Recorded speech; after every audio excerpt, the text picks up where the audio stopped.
नमस्कार, good morning. क्या हाल है सभी के? उम्मीद करता हूँ अच्छे होंगे, बेहतर होंगे। तो रफ्तार 2.0 बैच की आज हमारी 5वीं क्लास है। नंबर सिस्टम हम लोग पढ़ रहे हैं। लगभग 8 से 9 क्लास इस चैप्टर में होती हैं बेसिकली, जिसमें हमारे 4-5 छोटे छोटे चैप्टर्स होते हैं जो नंबर सिस्टम संख्या पद्धति के अंदर आते हैं। लाइक यूनिट डिजिट हम लोग कर चुके हैं। उसके बाद अब हम जो बढ़ने वाले हैं बच्चे, वो क्लासिफिकेशन ऑफ नंबर्स हम कर चुके हैं। संख्याओं का वर्गीकरण, इकाई अंक कर चुके हैं।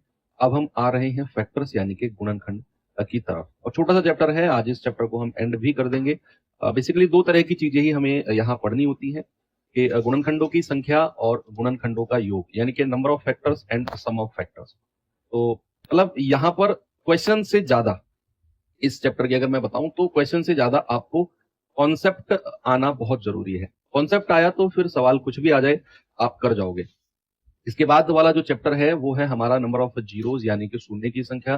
के बाद जो चैप्टर है हमारा रूल्स ऑफ डिविजिबिलिटी, विभाज्यता के नियम, वो इंपॉर्टेंट चैप्टर है। और सबसे लास्ट फिर है हमारा रिमाइंडर थ्योरम। तो लगभग अगर मैं आपसे कहूं तो 10 क्लास हमारी नंबर सिस्टम में जाएंगी।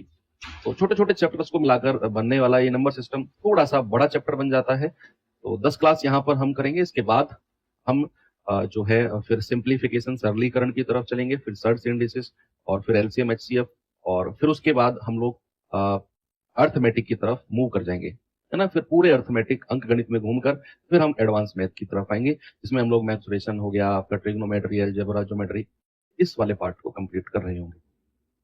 तो चलिए, गुड मॉर्निंग, गुड मॉर्निंग, करें भाई शुरू। तो आज का हमारा जो टॉपिक है बच्चे, फैक्टर्स यानी कि गुणनखंड। टॉपिक डालता हूं मैं फैक्टर्स, फैक्टर्स, ठीक है भाई, गुणनखंड, ठीक है। अब 2 पार्ट्स में इसको डिवाइड किया जाता है गुणनखंड को, यानी कि फैक्टर्स को 2 पार्ट में डिवाइड किया जाता है। एक तो डिवाइड किया जाता है नंबर ऑफ फैक्टर्स। अभी मैंने आपको यह भी नहीं बताया कि फैक्टर होता क्या है, अभी पढ़ेंगे उसके बारे में। नंबर ऑफ फैक्टर्स यानी कि गुणनखंडों की संख्या, और एक आता है इसमें जो हमें पढ़ना है, sum of factors, sum of factors यानी कि गुणनखंडों का योग। ये हमें यहां पर पढ़ना है कि भाई नंबर ऑफ फैक्टर्स और सम ऑफ फैक्टर्स। अब ये तो मैंने ये बता दिया आपको पहले कि हमें पढ़ना क्या है। बात आती है कि सर फैक्टर होता क्या है, आती है ना कि भाई फैक्टर होता क्या है। तो फैक्टर होता क्या है उससे पहले थोड़ा सा मैं आपको बताना चाहूंगा। सपोज मैंने आपसे बोला, यहां पर एक मैंने वर्ड लिख दिया 6। मैंने क्या लिख दिया? मैंने लिख दिया 6। तो आपको वो संख्या बतानी है जिनके पहाड़े में 6 आता हो, जिनके टेबल में 6 आता हो। भाई वो संख्या ऑब्वियसली बात है 6 या 6 से छोटी होंगी। मैंने क्या बोला? वो संख्या जिनके पहाड़े, पहाड़े जानते हो ना, टेबल, जिनके टेबल में 6 आता हो। तो सबसे पहले मैं किसी भी संख्या के फैक्टर्स की बात करता हूं ना, सबसे पहले तो भाई 1, एक, यानी कि 1 एक ऐसी संख्या है जिसके पहाड़े में हर संख्या आती है। तो आप कहेंगे कि अगर मैं बात कर रहा हूं 1 की, तो बच्चे 1 जो होता है ना, ये यूनिवर्सल फैक्टर होता है। क्या होता है? Universal factor.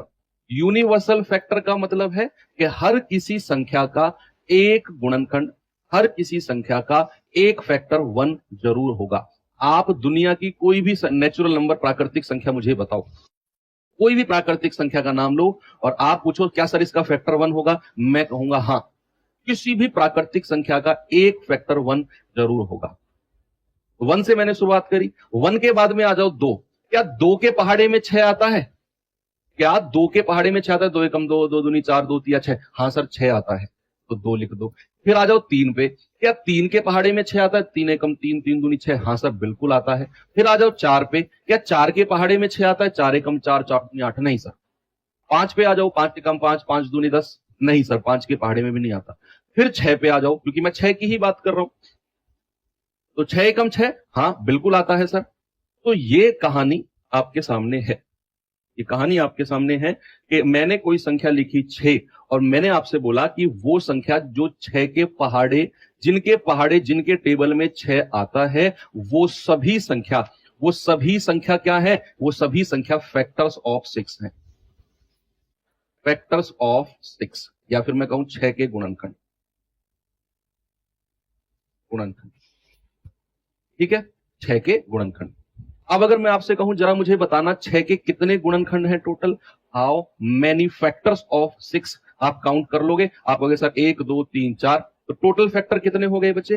टोटल फैक्टर अगर मैं आपसे कहूंगा जरा मुझे बताना कुल गुणनखंड कितने हो जाएंगे, टोटल गुणनखंड कितने हो जाएंगे? आप कहेंगे सर टोटल फैक्टर्स हो गए 1 2 3 4। आपने कह दिया वाह मजा आ गया सर, कुल टोटल फैक्टर तो 4 हो गए। टोटल फैक्टर तो कितने हो गए? 4 हो गए। अगर मैं आपसे कहूं कि कुल सम गुणनखंड कितने हो जाएंगे? 6 के सम गुणनखंड इवन फैक्टर्स कितने होंगे? इवन फैक्टर्स, अगर मैं आपसे कहूं 6 के इवन फैक्टर्स कितने होंगे? इवन जो सम संख्या है, आप कहेंगे सर 1 और 2। इवन फैक्टर्स कितने हो गए? 2। अगर मैं कहूं विषम गुणनखंड कितने होंगे? विषम गुणनखंड कितने होंगे बच्चे? ऑड फैक्टर्स कितने होंगे? ऑड फैक्टर्स, तो ऑड फैक्टर्स गिन लो 1 और 2, 1 और 3, ये भी 2 हो जाएंगे सर, ये भी 2 हो जाएंगे। तो जब भी हम नंबर ऑफ फैक्टर्स निकालेंगे ना तो बेसिकली ये 3 चीज ही आपसे पूछी जाएंगी। देखो मैंने आपको यहां लिखवाया कि फैक्टर्स को 2 हिस्सों में बांटा गया, गुणनखंडों की संख्या और गुणनखंडों का योग। जब भी हम गुणनखंडों की संख्या पूछेंगे ना, या सवाल आपसे गुणनखंडों की संख्या पूछेगा, तो बच्चे याद रखना आपसे ये 3 सवाल ही बेसिकली आपसे पूछे जाएंगे कि टोटल गुणनखंड कितने हैं, सम कितने हैं और विषम कितने हैं। सम कितने हैं और विषम कितने हैं। अब क्या, चलो एक एग्जांपल और देता हूं। मैंने यहां पर लिखा 8। जल्दी से मुझे वो संख्या बताओ जिनके पहाड़े में 8 आता हो। 1 से स्टार्ट करो, हमेशा 1 से स्टार्ट करो और मुझे बताओ वो संख्या जिनके पहाड़े में 8 आता हो। तो 1 तो यूनिवर्सल फैक्टर है, हर किसी संख्या का ये गुणनखंड होगा। हर किसी संख्या का एक फैक्टर 1 तो जरूर होगा। आप कहेंगे कि सर 2 के पहाड़े में भी आता है, 3 के पहाड़े में नहीं आता 8, 4 के पहाड़े में आता है, 5 के में नहीं आता, 6 के में नहीं आता, 7 के में नहीं आता, और खुद 8 के पहाड़े में 8 आता है, 8 एकम 8। इसके भी टोटल फैक्टर 4 हो गए, 1 2 4 8। सपोज अगर मैंने आपसे कहा जरा मुझे बताना 21, 1 के पहाड़े में 21 आता है, 2 के पहाड़े में 21 नहीं आता। 2 के टेबल में 21 कहां आता है? 3 सत्ते 21, 4 के पहाड़े में नहीं आता, 5 के में नहीं आता, 6 के में नहीं आता, 7 के में आता है, 7 तिया 21, फिर 8 9 10 11 12, फिर खुद 21 के पहाड़े में 21 आता है, फिर खुद 21 के पहाड़े में 21 आता है ना। तो 21 के टोटल फैक्टर कितने कौन कौन से हो गए? 1 3 7 21। टोटल फैक्टर कितने हो गए? 4। सपोज अगर मैं आपसे कहता हूं जरा मुझे बताना 48, 48 के कितने फैक्टर हैं? How many factors of 48? आप कहेंगे सर 1 से शुरू करो। देखो जो बच्चे फेयर कॉपी में नोट्स बना रहे हैं ना लाइव क्लास में, प्लीज मैथ सीखना है तो बंद कर दो। बहुत सारे बच्चे परेशान हो जाते हैं, सर आप लिखने का मौका नहीं देते हो, हम फेयर नोट्स बना रहे हैं आप लिखने नहीं देते हो। प्लीज मैथ सीखना है, आपसे ज्यादा अनुभव है ना मुझे, तो मान लो मेरी बात को, आज से ही फेयर कॉपी में नोट्स बनाना बंद कर दो प्लीज। फिर रफ कॉपी लो, पेन लो, मैथ सिखाने की गारंटी मेरी है अगर ऐसा करोगे तो। सर नोट्स कैसे बनाएंगे, फिर टाइम नहीं मिलता, ये सब सवाल साइड में रख दो, जितना मैं कह रहा हूं उतना कर लो। 48 किस किस के पहाड़े में आता है? 1 से कटेगा, 2 के पहाड़े में भी आता है, 3 से भी कटेगा, 16 3 48, 4 से भी कटेगा, 12 चौक 48, 5 से नहीं कटेगा, 6 से कटेगा, 6 8 48, 7 से नहीं कटेगा, 8 से कटेगा, 8 6 48, 9 के पहाड़े में भी नहीं आता, 10 के में भी नहीं आता, 11 के में भी नहीं आता, 12 के में आता है, फिर 16 3 48, फिर आता है 24 दूनी 48, और फिर खुद 48। 48 के कितने फैक्टर हो गए? 48 के फैक्टर हो गए सर 1 2 3 4 5 6 7 8 9 10। टोटल फैक्टर कितने हो गए? टोटल फैक्टर कितने हो गए बच्चे? 10। अगर मैं आपसे कहूंगा सम गुणनखंड यानी कि इवन फैक्टर कितने हैं? अगर मैं आपसे कहूंगा विषम गुणनखंड यानी कि ऑड फैक्टर्स कितने हैं? बताओ, ऑड, इवन और ऑड बता दो मुझे। टोटल तो मैंने कह दिया 10, मैं कहता हूं इवन फैक्टर कितने हैं? इवन, तो आप कहेंगे कि सर एक इवन फैक्टर की बात हो रही है, इवन की, तो 1 2 3 4 5 6 7 और 8। इवन फैक्टर कितने हैं? 8। बच्चा अगर मैं आपसे कहूं ऑड फैक्टर कितने हैं? 1 और 2। ऑड फैक्टर कितने हैं? 2। दिमाग में बात आएगी क्या सर 48 तो बहुत छोटी संख्या है, अगर बड़ी संख्या पूछ लेगा तो क्या हम इस तरीके से संख्या निकालेंगे, इस तरीके से फैक्टर निकालेंगे ना? अभी तो तरीका शुरू होगा, अभी तो कहानी शुरू होगी। अभी तो मैं आपको जस्ट ये बता रहा हूं कि फैक्टर होता क्या है, फैक्टर होता क्या है, अभी तो हम ये पढ़ रहे हैं। बात आएगी नहीं, जीरो फैक्टर नहीं होता किसी का भी, जीरो किसी का भी फैक्टर नहीं होता बच्चे। अब बात आएगी कि सर इस तरीके से नहीं निकाल सकते, बड़ी संख्या आ गई, मान लो 100 200 400 1000 1200 2000 2500 6000 ऐसी आ गई, तो क्या इस तरीके से हमारा तो पूरा दिन निकल जाएगा? तो फिर किस तरीके से जाएं? फिर हम जाते हैं अपने बाबा आदम के जमाने के जो तरीका था उस तरीके की हम हेल्प लेते हैं। कैसे जरा देखिए भाई। सपोज मैंने यहां पे लिख दिया 12। आप क्या करो, जब आप 6ठी 7वीं 8वीं क्लास में थे तो एक एलसीएम निकालने का तरीका था। एलसीएम निकालने का तरीका हर स्कूल में हर बच्चे को पढ़ाया जाता है कि भैया यहां पर आप एक लाइन खींचो, ऐसे खींच दो। खींच दिया आपने। अब आदम के जमाने, जब आप अब से 400 साल पहले आप स्कूल में पढ़ते थे ना, आप तब ये तरीका सिखाया जाता था कि यहां पर 12 को ऐसे करो और 2 से स्टार्ट करो। अगर ये 12 2 से कटता है तो 2 से स्टार्ट करो, सबसे छोटी संख्या 2 से शुरू करो। और यहां केवल हमें क्या लेना है? 2 छिक्के 12। यहां केवल हमें इसका कोशेंट लेना है, भागफल। 2 छिक्के 12, फिर ये 2 से कटेगा, 2 तिया 6। अब तो ये 2 से नहीं कटेगा, 3 से कटेगा, तो 3 एकम 3, लास्ट में 1।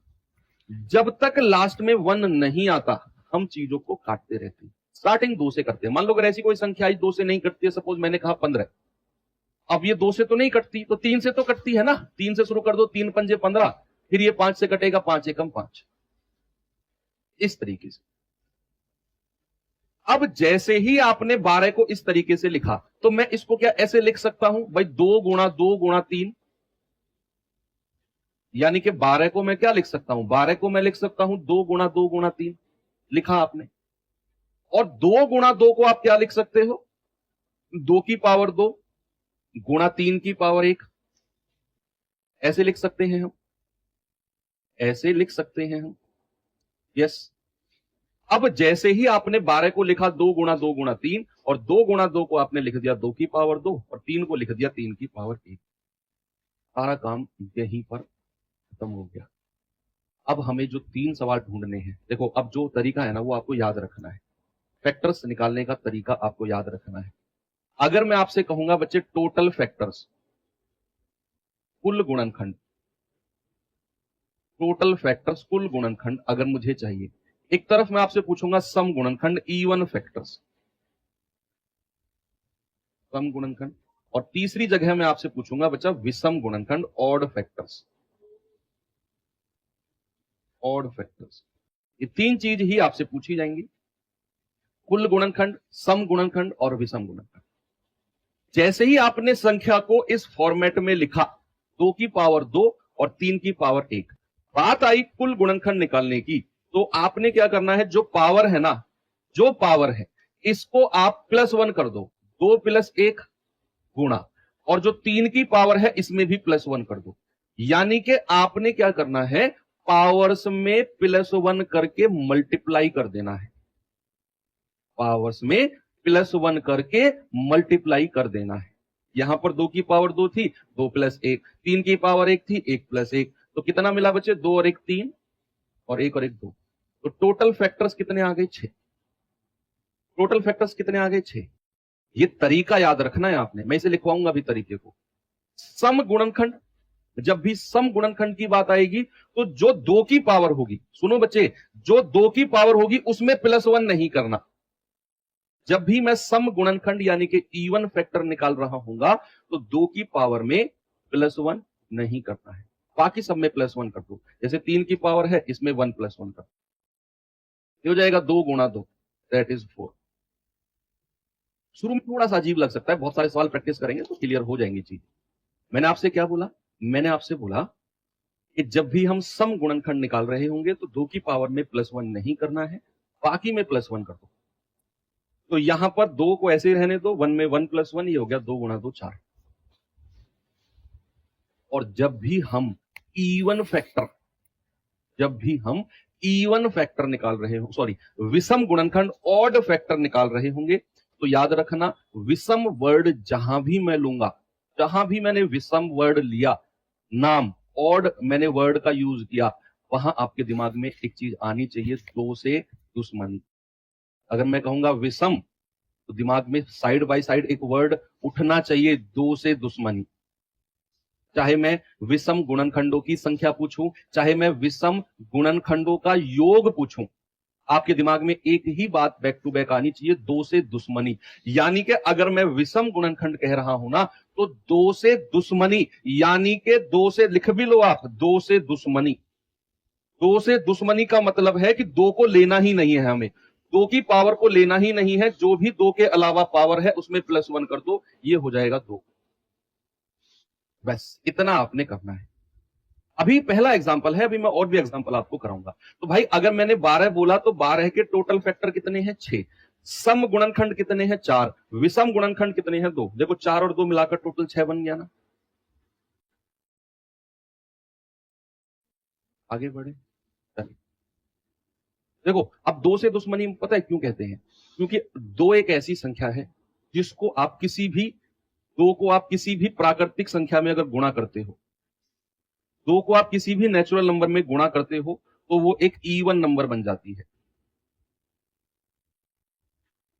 2 एक ऐसी संख्या है, किसी भी प्राकृतिक संख्या, किसी भी नेचुरल नंबर में गुणा करोगे तो वो एक सम संख्या बन जाएगी। लेकिन हमें तो चाहिए विषम गुणनखंड जो 2 से ना कटे। अगर मुझे विषम गुणनखंड चाहिए तो फिर मुझे 2 को लेना ही नहीं है, 2 से दुश्मनी करनी है, क्योंकि अगर मैंने 2 को ले लिया तो फिर मुझे विषम गुणनखंड नहीं मिलेंगे। इसीलिए विषम गुणनखंड निकालते समय हमें 2 से परहेज करना होता है, 2 को नहीं लेना होता है। यही रीजन है कि हम विषम गुणनखंड के समय 2 को दुश्मन मानकर चलते हैं। ठीक है, ओके। चलो एक एग्जांपल और देता हूं बच्चे आपको। सपोज मैंने आपसे बोला 48, चलो 48 को ही ले लेते हैं। मैंने कहा 48, 48 को ऐसे 2 3 5, यानी कि आपने क्या करना है? प्राइम फैक्टराइजेशन करना है, अभाज्य गुणनखंड करने हैं इसके। प्राइम फैक्टराइजेशन, प्राइम फैक्टराइजेशन मतलब वही तरीका जो बाबा आदम वाला है, उसको प्राइम फैक्टराइजेशन बोलते हैं। भाई 48 यहां लिखा, मैंने 2 से शुरुआत करी, 2 दूनी 4, 2 चौके 8, फिर 2 से शुरुआत करी, 2 एकम 2, 2 दूनी 4, फिर 2 से शुरुआत करी, 2 छिक्के 12, फिर 2 से शुरुआत करी, 2 तिया 6। अब 2 से तो नहीं कटेगा तो 3 से कर दिया, 3 एकम 3। ऐसा करना सबको आता है, किसी को कोई प्रॉब्लम यहां पर नहीं है। अब यहां पर 48 को मैंने क्या लिखा? मैंने लिखा 2 गुणा 2 गुणा 2 गुणा 2 गुणा 3, यानी कि 2 को कितनी बार मल्टीप्लाई किया गया है बच्चे? 2 को मल्टीप्लाई किया गया है 4 बार। और 3 को कितनी बार मल्टीप्लाई किया गया है? 3 को मल्टीप्लाई किया गया है 1 बार। मतलब मैंने 48 को लिखा 2 की पावर 4 गुणा 3 की पावर 1। अब हमें वो 3 आंसर मुझे आप लोगों से चाहिए। मुझे जल्दी से बता दो कि इसके टोटल फैक्टर्स कितने होंगे, कुल गुणनखंड कितने होंगे, इसके सम गुणनखंड यानी कि इवन फैक्टर्स कितने होंगे, और इसके विषम गुणनखंड यानी कि ऑड फैक्टर्स कितने होंगे। बता दो, तीनों क्वेश्चन के आंसर मुझे आप ही लोगों से चाहिए।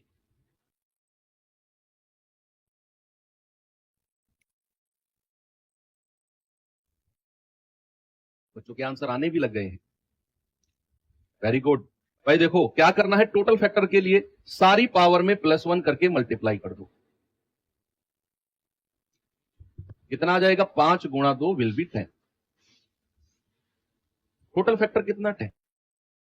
सम गुणनखंड यानी कि इवन फैक्टर के लिए 2 की पावर में +1 नहीं करना है, 2 की पावर में +1 नहीं करना है, केवल ऐसे ही उठा लो उसे, बाकी में +1 कर दो।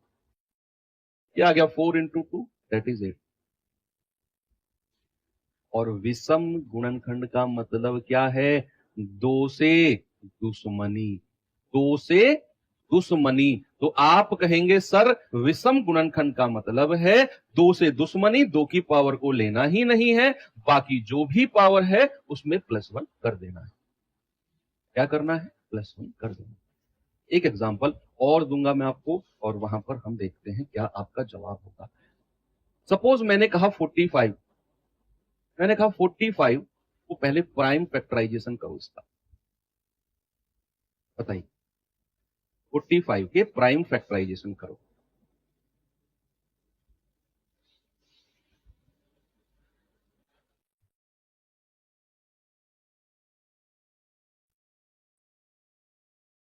कैसे करेंगे? 45 देखो मैंने यहां पर लिखा 45। बच्चे देखो 2 से तो कटेगा नहीं है भाई, 2 से थोड़ी कटेगा 45, 3 से शुरुआत होगी, 3 से काटेंगे 3 एकम 3, 3 पंजे 15, फिर 3 से काटेंगे 3 पंजे 15, फिर 5 से काटेंगे 5 एकम 5। यानी कि 45 को मैं लिख सकता हूं, 3 को 2 बार लिखा गया है तो 3 की पावर 2 गुणा 5 की पावर 1। इस तरीके से मैंने लिखा। और तीनों सवालों के जवाब कि भाई कुल गुणनखंड कितने हैं, सम गुणनखंड कितने हैं, इवन फैक्टर्स, और विषम गुणनखंड कितने हैं, ऑड फैक्टर्स। बताइए क्या आपका जवाब? आप कहेंगे कि सर जब भी हम टोटल फैक्टर्स निकालने जाएंगे ना, कुल गुणनखंड निकालने जाएंगे, तो सारी की सारी पावर्स में +1 कर देंगे, 2 + 1 और 1 + 1, ये आ जाएगा 3 × 2 विल बी 6। और जब हम सम गुणनखंड निकालने जाएंगे तो मैंने आपसे बोला सम गुणनखंड, अभी थोड़ी देर पहले मैंने आपको बताया कि अगर दो को किसी भी प्राकृतिक संख्या में आपने मल्टीप्लाई कर दिया, किसी भी प्राकृतिक संख्या में आपने मल्टीप्लाई कर दिया, तो हमें एक सम संख्या मिल जाती है। क्या मिल जाती है बच्चे? हमें एक इवन नंबर मिल जाता है। इसका मतलब है कि अगर मुझे कोई सम संख्या चाहिए तो उसमें 2 की मल्टीप्लाई होना बहुत जरूरी है, उसमें 2 की मल्टीप्लाई होना बहुत जरूरी है। लेकिन यहां तो मुझे कहीं 2 दिख ही नहीं रहा भाई, यहां तो मुझे कहीं 2 दिख रहा, आपको दिख रहा है कहीं 2? नहीं दिख रहा। और अगर यहां पर 2 दिख ही नहीं रहा तो सम गुणनखंड हो जाएंगे 0, इवन फैक्टर्स हो जाएंगे 0। भाई इवन फैक्टर बनने के लिए ना, सम गुणनखंड बनने के लिए 2 की पावर होना बहुत जरूरी, क्योंकि जब 2 होगा तभी तो वो संख्या में मल्टीप्लाई होकर हमें एक सम संख्या देगा। और जब 2 है ही नहीं, जब 2 है ही नहीं तो फिर सम गुणनखंड बनेंगे ही नहीं, सम गुणनखंड बनेंगे ही नहीं। आप 45 के गुणनखंड ऐसे करके देख लो भाई, 1 के पहाड़े में 45 आता है, 2 के में नहीं आता, 3 के में आता है, 5 के में आता है, 9 के में आता है, 15 के में आता है, और खुद 45 के में आता है। 6 फैक्टर हो गए ना, टोटल काउंट कर लो, 1 2 3 4 5 6, और यहां भी हमने 6 लिखा है। क्या जितने भी फैक्टर मैंने यहां पर 45 के लिखे, कहीं भी आपको कोई ऐसी संख्या दिखी जो 2 से कटने वाली हो? देख लो आप, क्या 2 से कटने वाली संख्या आपको कहीं 45 के फैक्टर्स में दिखी? नहीं। 1 3 5 9 15 45 2 से कटने वाली है ही नहीं। क्यों? क्योंकि यहां 2 था ही नहीं। तो इवन फैक्टर क्या हो जाएंगे? 0। और ऑड फैक्टर के लिए, विषम गुणनखंड के लिए 2 से दुश्मनी, और 2 तो है ही नहीं तो बाकी में +1 कर दो, 2 + 1 और 1 + 1, यानी कि 3 × 2 विल बी 6। जितने भी फैक्टर होंगे सारे के सारे विषम हो जाएंगे,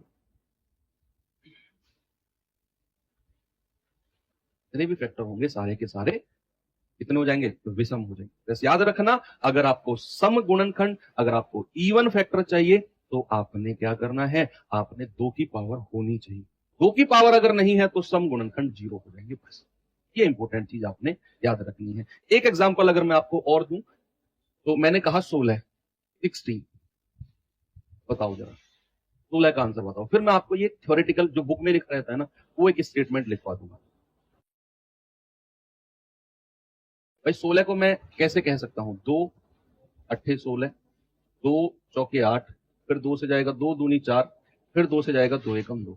यानी कि बच्चा इसको मैं कह सकता हूं 2 की पावर 4। क्या कहूंगा? इसको कहूंगा मैं 2 की पावर 4। अब यहां पर वही तीनों क्वेश्चन के आंसर बताओ मुझे। कुल गुणनखंड, टोटल फैक्टर्स, सम गुणनखंड, इवन फैक्टर्स और विषम गुणनखंड यानी कि ऑड फैक्टर्स।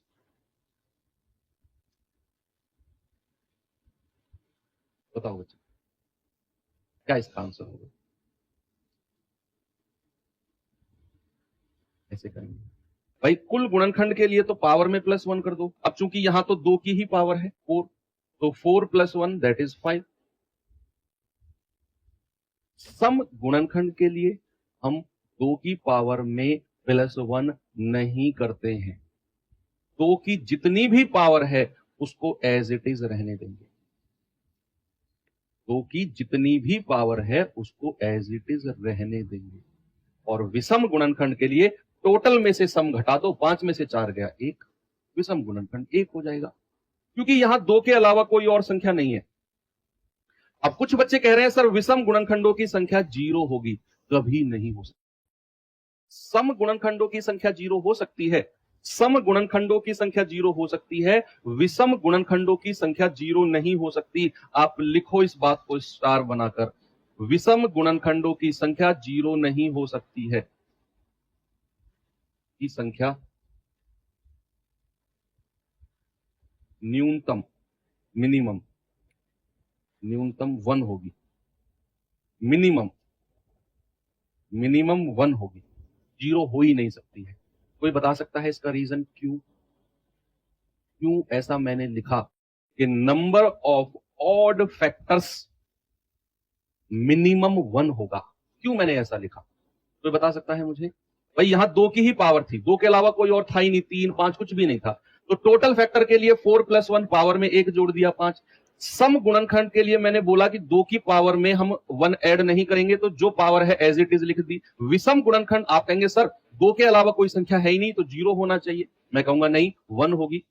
यस, बहुत अच्छी बात है। मैंने आपको शुरुआत में एक बात बताई थी कि बच्चे किसी भी संख्या का यूनिवर्सल फैक्टर जो होगा वो 1 होगा। आप कोई भी संख्या की बात कर लो, 1 उसका फैक्टर जरूर होगा।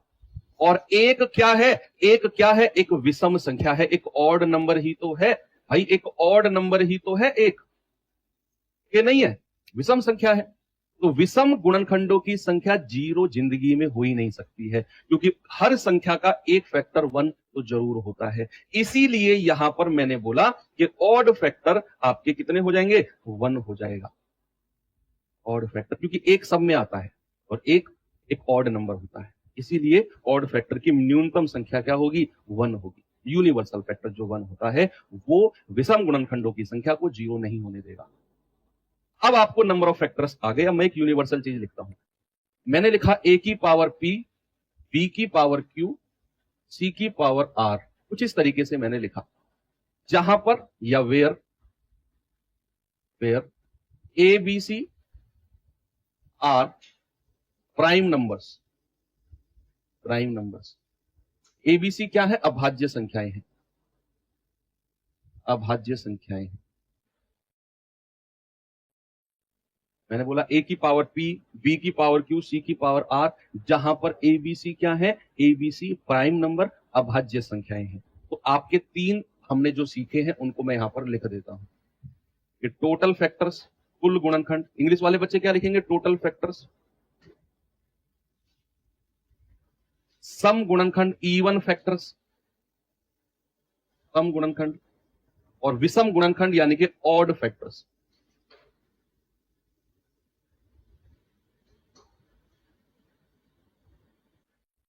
विषम गुणनखंड, ठीक है भैया, ऑड फैक्टर्स। इनकी संख्या कैसे निकाली जाती है? बच्चे आपने क्या करना है? a की पावर p, b की पावर q, c की पावर r, जहां पर a b c क्या है? a b c अभाज्य संख्याएं हैं, प्राइम नंबर है, प्राइम नंबर। तो क्या करना है? टोटल फैक्टर के लिए p + 1, q + 1 और r + 1, ये मल्टीप्लाई कर देना है, ये मल्टीप्लाई कर देना है। और मैंने यहां पर आपसे एक बात और कह रहा हूं कि a जो है एक आपकी सम संख्या है, या a जो है वो 2 है, सम संख्या नहीं, a जो है वो 2 है, a बराबर 2।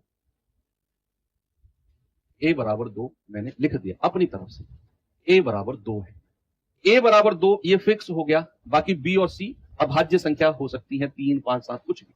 तो सम गुणनखंडों के लिए मैंने कहा a की पावर p है, एज इट इज रहने दो, बाकी में +1 कर दो, q+1 और r+1। क्योंकि जब भी हम इवन फैक्टर निकाल रहे होते हैं, सम गुणनखंड निकाल रहे होते हैं, तो 2 की पावर को हम +1 नहीं करते हैं। और मैंने कह दिया a बराबर 2 है, तो p को हम एज इट इज p रखेंगे, बाकी में q+1 और r+1। फिर हम विषम गुणनखंड के लिए क्या करते हैं, 2 से दुश्मनी, 2 से दुश्मनी, यानी कि 2 की पावर को लेते ही नहीं है। जो भी पावर बची है वो q+1 और r+1, ये आपके विषम गुणनखंड। ये एक मतलब स्टेटमेंट है जो जनरलाइज आपको बुक में देखने को मिलता है, यहां पर लास्ट में लिखवा दिया। तो बच्चा आपको पी क्यू आर क्या है, पी क्यू आर पावर्स है, पावर जो हमने अभी पढ़े, जैसे हमने यहां पर पढ़े, ये जो 2 है 1 है, ये यही पावर्स को मैंने पी क्यू आर से रिप्लेस किया है बच्चा, पी क्यू आर से इनको ही मैंने रिप्लेस किया है। ओके, तो ये एक यूनिवर्सल चीज आ गई। अब हमने टोटल फैक्टर्स निकालने सीखे। अब हम सीखे, देखो हमने जो शुरू में लिखा था मैंने कि भाई नंबर ऑफ फैक्टर्स निकालने हमने सीख लिए हैं। अब जो बचा हुआ पार्ट है सम ऑफ फैक्टर्स, थोड़ा सा इसके बारे में सीखते हैं। नंबर ऑफ फैक्टर्स निकालने आ गए, सम ऑफ फैक्टर्स निकालना बहुत आसान है, बहुत आसान। नंबर ऑफ फैक्टर्स निकालने सीखे, सम ऑफ फैक्टर्स अब सीखते हैं। टॉपिक है हमारा सम ऑफ फैक्टर्स, गुणनखंडों का योग, sum of factors, sum of factors. दो ही तरह की चीजें बेसिकली आपसे पूछी जाती है, एक तो गुणनखंडों की संख्या और एक गुणनखंडों का योग। गुणनखंडों की संख्या निकालनी हमने सीख ली, और अब हम सीखते हैं गुणनखंडों का सम ऑफ फैक्टर्स। वही चीज जो हमने अभी की। सपोज मैं यहां पर लिखता हूं 12,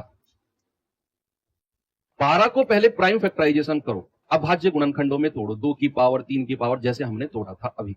जैसे यहां पर मैंने कहा भाई 2 से शुरुआत करते हैं, 2 छिक्के 12, फिर 2 से करेंगे 2 तिया 6, अब 2 से नहीं कटेगा तो 3 एकम 3। इसको मैंने लिखा 2 की पावर 2 गुणा 3 की पावर 1। अभी जो मैंने यूनिवर्सल ये वाला लिखवाया है ना स्टेटमेंट, यहां एबीसी क्या है, एबीसी लाइक 2 और 3, ये एबीसी है, ए और बी, और जो 2 और 1 ये पावर है, ये पी क्यू आर है, जो पावर्स है पी क्यू आर, इस तरह।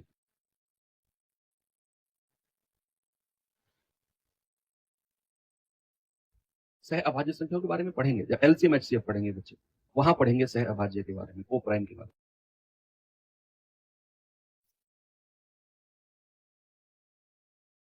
अब 2 की पावर 2 और 3 की पावर 1 में मैंने तोड़ा। यहां तक तो हम जब नंबर ऑफ फैक्टर्स पढ़ रहे थे तब भी तोड़ रहे थे, गुणनखंडों की संख्या पढ़ रहे थे तब भी यहां तक तोड़।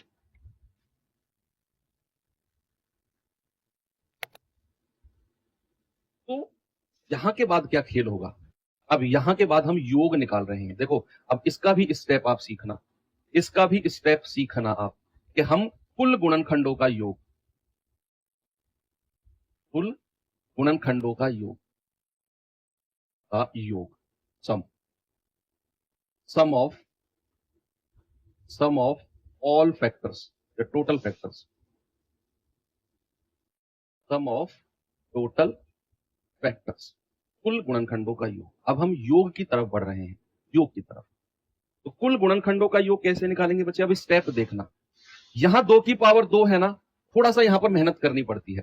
2 की पावर 2 है ना, तो 2 की पावर 0 से स्टार्ट करो, 2 की पावर 0, क्या करना है, 2 की पावर 0 प्लस 2 की पावर 1 प्लस 2 की पावर 2। ये 2 की पावर 2 था ना, तो 2 की पावर 0 से शुरू किया, 2 की पावर 0 प्लस 2 की पावर 1 प्लस 2 की पावर 2, जितनी पावर है वहां पर आकर रुक जाओ, गुणा। ये 3 की पावर 1 है ना, तो 3 की पावर 0 से शुरू करो, 3 की पावर 0 प्लस 3 की पावर 1। ये सॉल्व कर लो, ये कुल गुणनखंडों का योग आपके सामने है। ठीक है बच्चा। तो किसी भी संख्या की पावर, एनी नंबर, और उसकी पावर अगर मैं 0 करता हूं तो हमें क्या मिलता है, 1। हमें ऑलवेज क्या मिलता है, 1। किसी भी संख्या की पावर अगर आप 0 करते हो तो बच्चे हमें क्या मिलता है, 1 मिलता है। तो ये कितना हो जाएगा, 1 प्लस 2 की पावर 1 2 प्लस 2 की पावर 2 4, 3 की पावर 0 1 प्लस 3 की पावर 1 3, 4 2 6 और 1 7, गुणा 3 और 1 4, कितना आ गया बच्चा 28। तो कुल गुणनखंडों का योग कितना मिल गया 28। ये तो सम ऑफ ऑल फैक्टर्स हो गया। 2 की पावर 2 था तो 2 की पावर 0 से शुरू किया, 2 की पावर 0 प्लस 2 की पावर 1 प्लस 2 की पावर 2 पे जाके रुक गए। 3 की पावर 1 था, 3 की पावर 0 प्लस 3 की पावर 1 पर जाकर रुक गए। सॉल्व किया, आ गया। सेकंड क्वेश्चन है बच्चे आपका, सेकंड क्वेश्चन है सम गुणनखंडों का योग, सम गुणनखंडों का योग,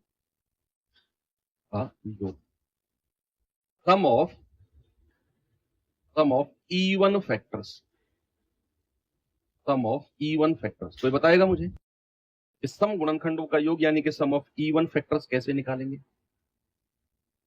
जब भी हम सम ऑफ इवन फैक्टर्स निकालेंगे ना, तो 2 की पावर 0 को नहीं लेंगे बस, ये लिख लो स्टार बनाकर, 2 की पावर 0 को नहीं लेना है, ये स्टार बनाकर ले। जब भी हम सम ऑफ इवन फैक्टर्स यानी कि सम गुणनखंडों का योग निकाल रहे होंगे तो 2 की पावर 0 को नहीं लेना है, बाकी सबको ले लो। जैसे ही मैंने 2 की पावर 0 को नहीं लिया, केवल और केवल 2 की पावर 2 है तो 2 की पावर 1 से स्टार्ट करना है, प्लस 2 की पावर 2, और यहां हम 0 पावर लेंगे, 3 की पावर 0 प्लस 3 की पावर 1, ये हो गया 2 प्लस 4, और ये हो गया 1 प्लस 3, 4 2 6, 3 और 1 4, ये आ गया 24। क्या करना है? जब भी हम सम ऑफ इवन फैक्टर्स यानी कि सम गुणनखंडों का योग निकाल रहे होंगे बच्चे, तो हमेशा याद रखना 2 की पावर 0 को नहीं लेना है, बाकी सब कुछ करना है। जो हमारा टोटल फैक्टर्स में था उसमें से 2 की पावर 0 को हटा दो, बाकी सब 2 की पावर 1, 2 की पावर 2, 3 की पावर 0, 3 की पावर 1, सॉल्व किया, आंसर आ गया। ये प्रोसेस है जो आपको प्रैक्टिस करना है। अब बात आती है थर्ड क्वेश्चन की तरफ। थर्ड क्वेश्चन की तरफ बात आती है कि बच्चा थर्ड क्वेश्चन है हमारा sum of odd factors, sum of odd factors यानी कि विषम गुणनखंडों का योग, विषम गुणनखंडों का योग, सम ऑफ ऑड फैक्टर्स, विषम गुणनखंडों का योग। और जब भी बात विषम की सुनाई दे, मैंने आपको बोला जहां भी आपको विषम सुनाई दे आप कहोगे 2 से दुश्मनी। क्या कहोगे बच्चे? 2 से दुश्मनी। या फिर आप 28 में से 24 घटा दो, भाई 28 सभी गुणनखंडों का योग है, 24 सम गुणनखंडों का योग है, तो विषम का योग कितना आ गया? 28 माइनस 24 4 आ जाएगा। ऐसे भी आप कर सकते हो। या फिर आप कहोगे विषम का मतलब सर आपने बोल दिया कि 2 से दुश्मनी है, 2 से दुश्मनी है, 2 से दुश्मनी है, 2 को लेना ही नहीं। तो यहां पर हमें क्या करना है? 2 की पावर को लेना ही नहीं, तो जो भी है वो 2 को हटाने के बाद ही है। तो 3 की पावर 0 प्लस 3 की पावर 1, तो 1 प्लस 3, 1 प्लस 3 विल बी 4। कितना हो जाएगा? 4। ठीक, यस। तो ये चीजें हमारी गुणनखंडों का योग हो जाएगी। कि हमने 12 एग्जाम्पल लिया, 2 की पावर 2 गुणा 3 की power 1, sum of all factors, कुल गुणनखंडों का योग में मैंने क्या बोला? 2 की पावर 0 प्लस 2 की पावर 1 प्लस 2 की पावर 2 गुणा 3 की पावर 0 प्लस 3 की पावर 1, सॉल्व किया, 28 आ गया। सम गुणनखंडों का योग, सम ऑफ इवन फैक्टर्स के लिए 2 की पावर 0 को नहीं लेना है, तो 2 की पावर 2 है तो 1 से स्टार्ट करो, 1 और 2, 3 की पावर 1 है तो 3 की पावर 0 प्लस 3 की पावर 1, सॉल्व किया, हमें मिल गया 24। सम ऑफ ऑड फैक्टर्स, विषम गुणनखंडों का योग की बात करेंगे तो 2 से दुश्मनी है, 2 को लेना ही नहीं है। 3 की पावर 1 था, 3 की पावर 0 प्लस 3 की पावर 1 विल बी 4। पूरा चैप्टर यही है, पूरा चैप्टर यही है। हाँ, थोड़ा सा मतलब मैं ये कहूंगा कि अब चीजें इतनी आपके एग्जाम में पूछी भी नहीं जाती हैं इस चैप्टर से, बहुत कम पूछी गई हैं, फिर भी हम देखेंगे। ठीक है भाई, चलिए इस सवाल को करिए जल्दी से, जल्दी से बताएंगे बच्चे इसका आंसर।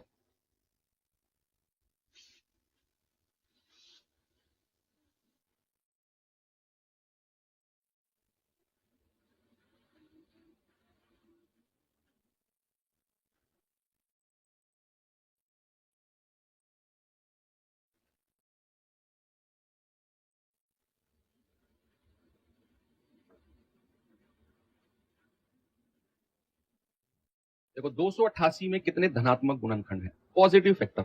अब ये सवाल आपसे कुल गुणनखंडों की संख्या पूछ रहा है। मैं आपसे पूछूंगा कि जितने भी 6 सवाल मैंने आपको बताए, 6 कौन कौन से, कुल गुणनखंडों की संख्या, सम गुणनखंडों की संख्या, विषम गुणनखंडों की संख्या, कुल गुणनखंडों का योग, सम गुणनखंडों का योग, विषम गुणनखंडों का योग। ये 6 सवाल, इसी के आंसर दो मुझे, इसी संख्या पर 6 क्वेश्चन के आंसर दो। मैं कहूं आपको ज्यादा सवाल करने की जरूरत नहीं है। मैंने शुरू में कहा ना कि जो फैक्टर चैप्टर है इसमें सवाल से ज्यादा इंपॉर्टेंट है कॉन्सेप्ट। वो 6 क्वेश्चन आपसे आपको आ गए तो फिर कुछ बचा ही नहीं। सबसे पहले 288 को सॉल्व करते हैं। भाई 2 से स्टार्ट करें, 2 एकम 2, 2 चौके 8, 2 चौके 8, फिर 2 सत्ते 14, 2 दूनी 4, फिर 2 से जाएंगे 36 बार, फिर 2 से जाएंगे 18 बार, फिर 2 से जाएंगे 2 नाम 18, फिर 3 से जाएंगे 3 तिया 9, फिर 3 से जाएंगे 3 एकम 3। यानी कि बच्चे इसको लिखा गया है कितनी बार, 2 कितनी बार है, 5 बार। तो 2 की पावर 5 गुणा 3 को कितनी बार लिखा गया है, 3 की पावर 2। ये लिखा गया है 2 की पावर 5 गुणा 3 की पावर 2, लिख दिया आपने। अब आप मुझे बताओ टोटल फैक्टर्स यानी कि कुल गुणनखंड कितने होंगे। आप कहेंगे सर पावर में +1 करके मल्टीप्लाई कर दो, 2 + 1 कितना हो जाएगा, 6 गुणा 3 18। अगर मैं कहूंगा इवन फैक्टर्स और फिर मैं कहूंगा ऑड फैक्टर्स, यानी कि सम गुणनखंड और विषम गुणनखंड, बताओ आपका जवाब क्या होगा। सम गुणनखंड इवन फैक्टर्स जब भी हम निकाल रहे होंगे, देखो इस सवाल का आंसर तो आपका आ गया 18, ये तो आंसर जो उसने पूछा वो तो हमने निकाल दिया 18, लेकिन अभी हम प्रैक्टिस कर रहे हैं। तो मैंने आपसे बोला कि इवन फैक्टर के लिए बच्चे 2 की पावर में +1 नहीं करेंगे, 2 की पावर 5 एज इट इज लिख दो, बाकी में +1 कर दो। कितना आ जाएगा, 5 गुणा 3 विल बी 15। ऑड फैक्टर्स के लिए 18 में से 15 घटा दो, 18 माइनस 15 3। या फिर ऑड फैक्टर के लिए 2 से दुश्मनी, 2 की पावर को लेंगे ही नहीं, जो भी 3 की पावर है उसमें +1 कर दो, 3 आ जाएगा। ये तो फैक्टर्स की संख्या निकाल दी। अब योग भी पढ़ लो भाई, जब हमने ये कर ही लिया तो गुणनखंडों का योग भी पढ़ लेते हैं, सम ऑफ फैक्टर्स भी पढ़ लेते हैं।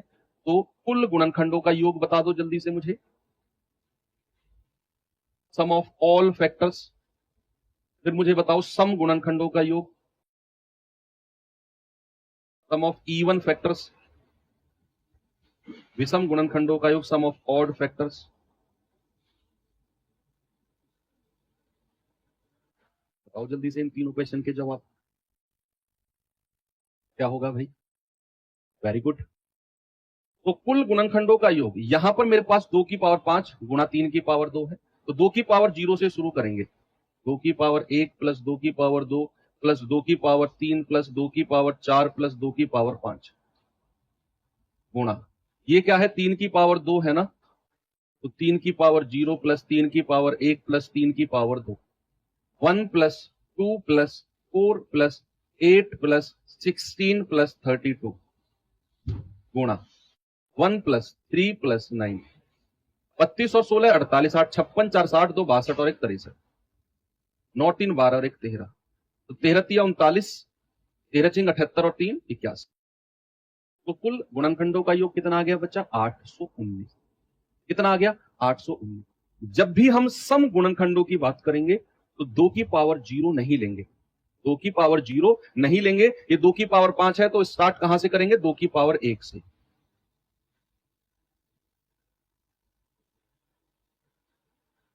तीन की पावर 0 प्लस 3 की पावर 1 प्लस 3 की पावर 2।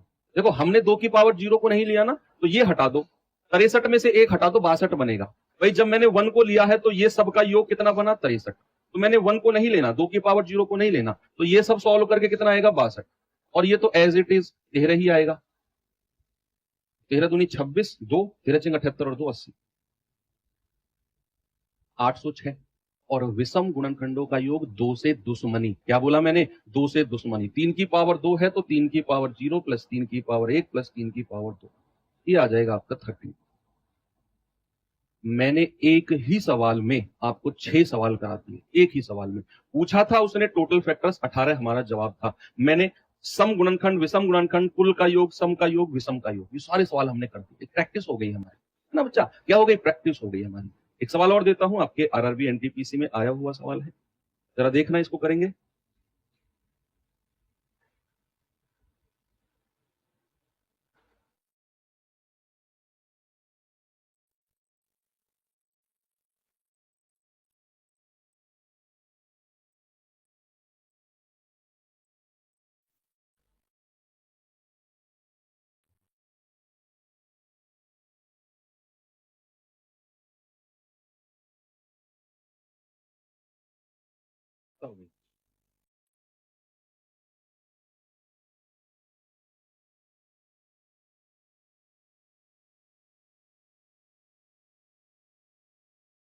पहले तो 1 2 2 2 8 के कितने गुणनखंड हैं? आरआरबी एनटीपीसी 2021 में पूछा गया है। पहले तो इसके प्राइम फैक्टराइजेशन थोड़ा सा बड़ा होगा, लेकिन चलो करते हैं भाई। 1 2 2 8, 2 से शुरू करते हैं। 2 छिक्के 12, 2 एकम 2, 2 चौके 8, 2 चौके 8, 2 तिया 6, 2 पंजे 10, 2 सत्ते 14, 2 दूनी 4। फिर 2 से जाएंगे, 2 एकम 2, 2 सत्ते 14, 2 अट्ठे 16, 2 छिक्के 12, 2 अट्ठे 16, 2 नाम 18, 2 तिया 6। सही क्या है क्या हमने? 2 छिक्के 12, 2 एकम 2, 2 चौके 8, 2 चौके 8, 2 एकम 2, 2 सत्ते 14, 2 अट्ठे 16, 2 छिक्के 12, 2 अट्ठे 16, 2 नाम 18, 2। अब किससे जाएगा ये? 893। किससे जाएगा बच्चे 893? बताइए।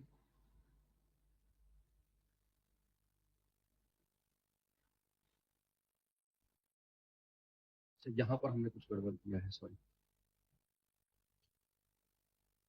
2 तिया 6, 0, 2 सत्ते 14, 2 दूनी 4। हाँ, यहाँ पर गड़बड़।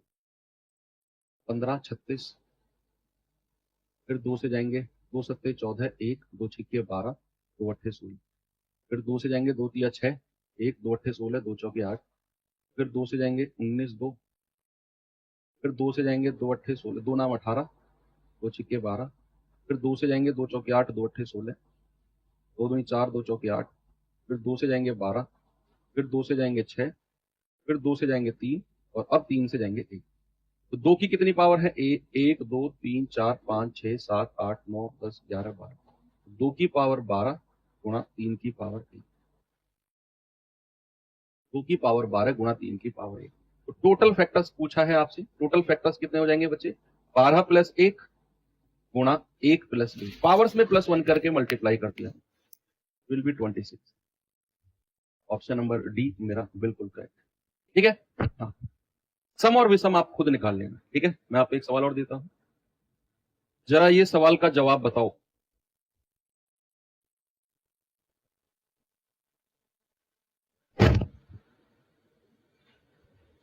बताइए बच्चे जल्दी से।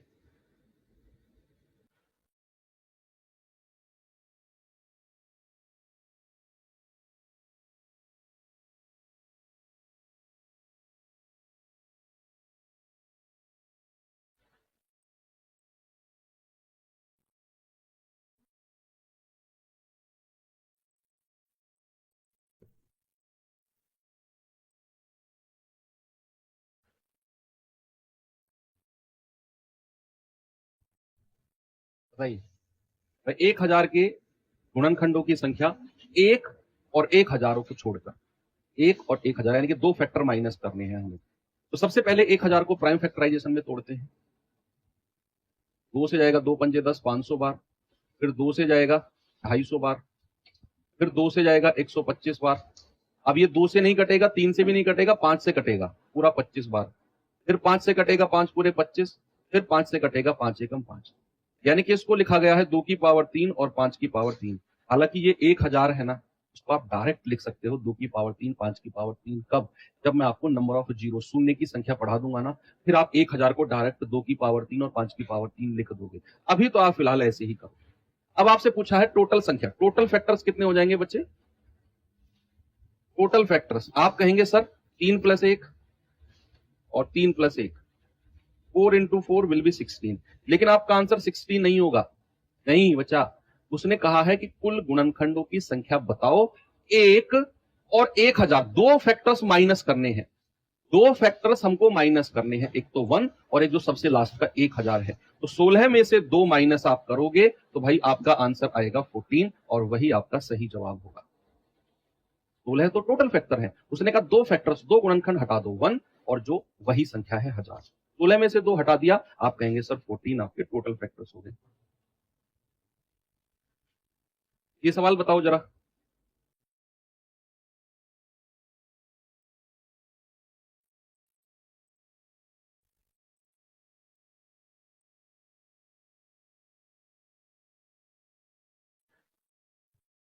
भाई 2 की पावर 7, 3 की पावर 4, 5 की पावर 3 और 7 कितने गुणनखंड सम है। अब यहां तो आपको फैक्टराइज करके चीजों को दे दिया है कि 2 की पावर 7 गुणा 3 की पावर 4 गुणा 5 की पावर 3 गुणा 7 की पावर 1।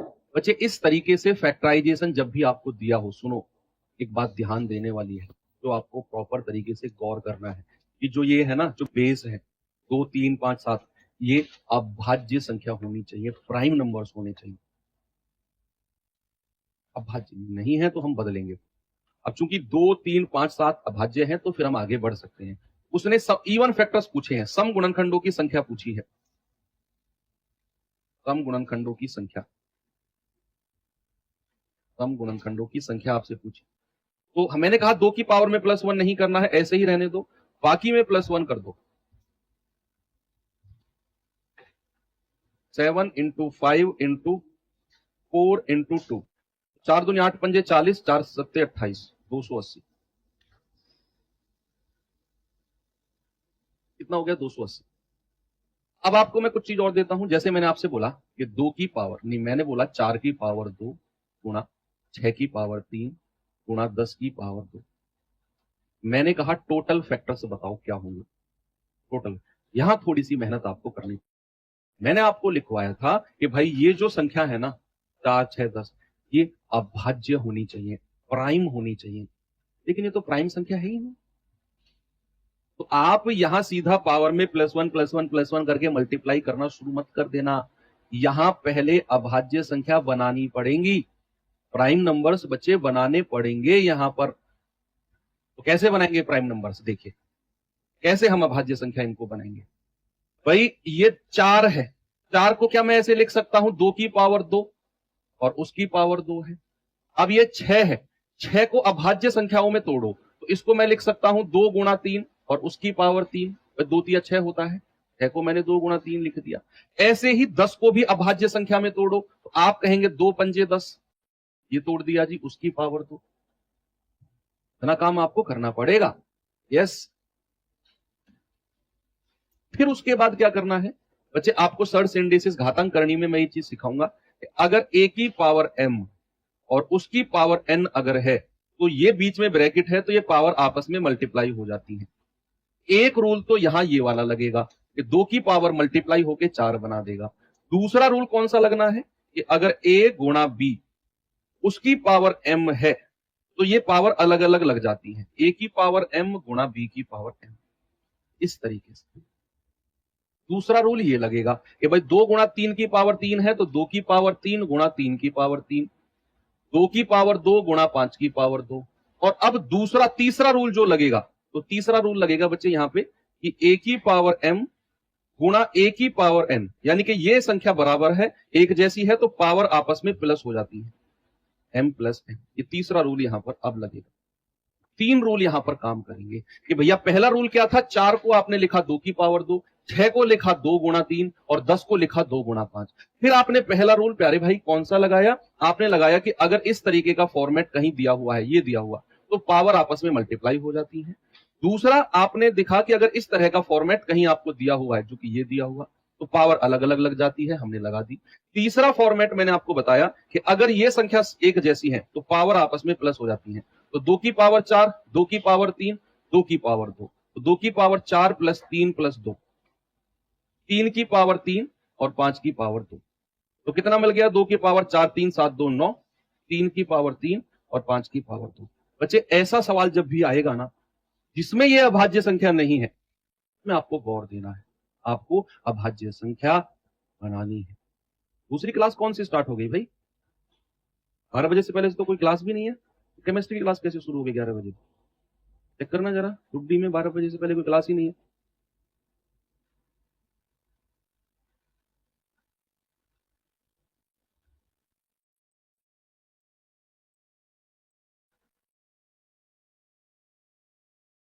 केमिस्ट्री है पहले वाले रफ्तार बैच में केमिस्ट्री कैसे चल गई उसमें? पहले वाला रफ्तार बैच खत्म नहीं हुआ था क्या अभी?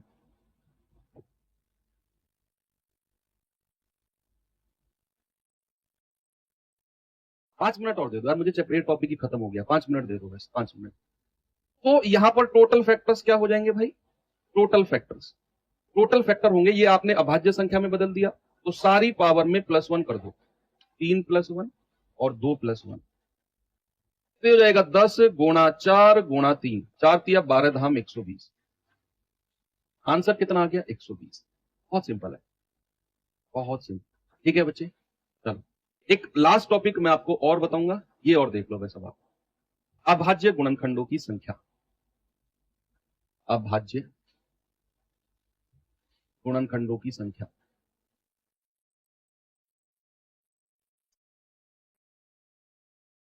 Number of prime factors, number of prime factors. चलो इसे 10 मिनट कल कर लेंगे, कोई बात नहीं, ये टॉपिक डाल दो आप, कल 10 मिनट में खत्म करके हम लोग नंबर ऑफ जीरो कर लेंगे, ठीक है? आप केमिस्ट्री ये हम कल ही एंड कर देंगे, तो मिलते हैं कल के सेशन में। Bye bye.